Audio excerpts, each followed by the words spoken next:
মত দ্বিমতে আটকে যাচ্ছে সংস্কারের ঐক্য। প্রধানমন্ত্রীর ক্ষমতা কমানো সহ মৌলিক বিষয়ে বিপরীত অবস্থানে বিভিন্ন দল। সম্মিলিতভাবে জাতীয় সনদ তৈরির আশা ছাড়েনি কমিশন।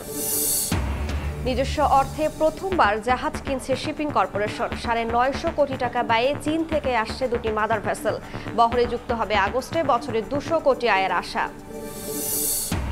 শিক্ষক সংকটে ধুঁকছে সরকারি প্রাথমিক বিদ্যালয়। মাদারীপুরে ২২৪ স্কুলে নেই হেডমাস্টার। অ্যাসিস্ট্যান্ট টিচারের পদ শূন্য ২০৪টি। পাঠদান ব্যাহতে ক্ষতিতে কোমলমতিরা। ৫ বছর যাবত ধরে ভাঙতেছে, ফ্যাট খোলাও কিছু গেছে। যারা কৃষি কাজ করে জীবিকা নির্বাহ করি, আমরা কোথায় যাব?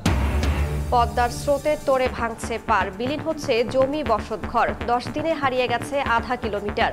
চর ভদ্রাসন ও সদরপুরে তীব্র ভাঙন, দ্রুত ব্যবস্থা নেয়ার আশ্বাস। এবং ইরানের পরমাণু স্থাপনা ধ্বংসের দাবি নিয়ে বিতর্ক। ইতিহাসে ঠাঁই পাবে অভিযান, দাবি হোয়াইট হাউসের। ব্যর্থ করে আমেরিকার মুখে কঠিন থাপ্পড় মারার পাল্টা দাবি খামেনির।